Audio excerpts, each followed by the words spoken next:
Alex, how important was it for you to finish as strongly as you have these last two starts? Very. I mean, it's something that, coming off of the surgery year last year, my goal was to get feeling back to normal this year. And, there were some ups and downs on that path, but I think I finally found it probably at some point last game of the direction I needed to be in. And I was able to carry it into this game. So I have something concrete to build off of in the off season and work on and, come into the season next year strong. Rich Dubroff, go ahead. Alex, how nice was it to get to see the offense? I mean, it really does change everything in the way you're able to go out and attack. And, it puts them on their heels. You're able to get some free first pitch strikes because, they're taken after long innings. And they actually stayed pretty aggressive throughout the night. But, you fill the zone more and know that you can attack. And then, there's some moments where they probably could have got some doubles in there where they held up at first, and that changes the inning as well, keeps the double play in order. So, we can talk all day about the positives of leading a game. Next up, Joe Trezza. Joe, go ahead. Alex, two-part question. One, what did you think of your split change tonight? And two, what does your offseason look like after such a strange year? I thought the split change was really good when I executed what I was trying to do with my body and my mechanics. It's more of what I need it to be. It stays true on the fastball line longer and dives out later. So I was happy with that. When the mechanics are right, it's doing what I expect it to do. And then the off season, I'm, planning on, taking some time with the family in the beginning part, and then kind of probably starting everything up sooner than I usually would in the past, just because of the shortened season.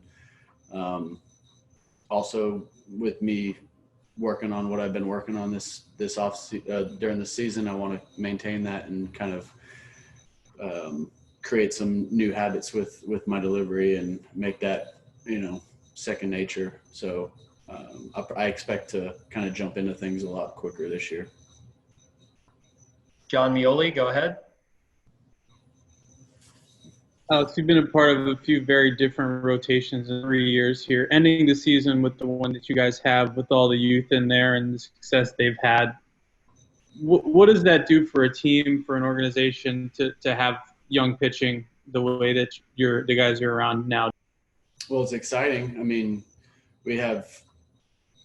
I just feel like throughout baseball right now, when you see a team that goes through a rebuild, that rebuild happens so quickly. I mean, we're seeing it with Toronto in our division right now. Like, that rebuild happened overnight, and you can see that with this organization. Like, we're a very competitive team for the most part of this year.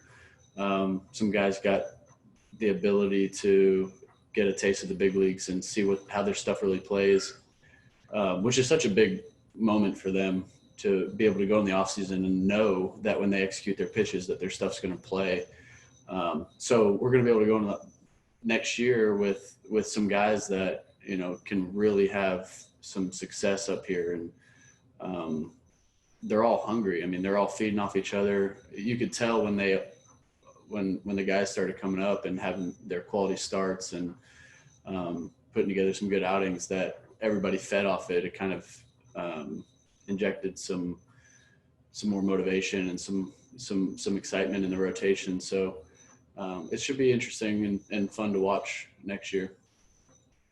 Got time for one final question from Stan Charles. Stan, go ahead. Alex, piggybacking on John's question, it wasn't so long ago you were the young guy on the pitching staff down in Tampa. Next year, now that you've got some health things behind you, you look forward to being more of a mentor to some of these young guys? Yeah, I think you can't really be that mentor until you feel good with where you're at. And you have to take care of yourself first. And then you can kind of start helping out guys more. And that's a fun part. I mean, I was a young guy in Tampa, and I was also an older guy with them too. And we always had a young pitching staff. And I think the biggest thing you can do is just be there to talk to them and give them kind of your perspective and your experiences in different places, especially in this division, facing the teams that we do in the ballparks that we do. There's some things that, they're absolutes that you have to learn. And I enjoy it. I mean, I really do. I look forward to helping them out and just being an ear for them when they need to talk and bounce ideas off of. It's a fun part of being older in the game.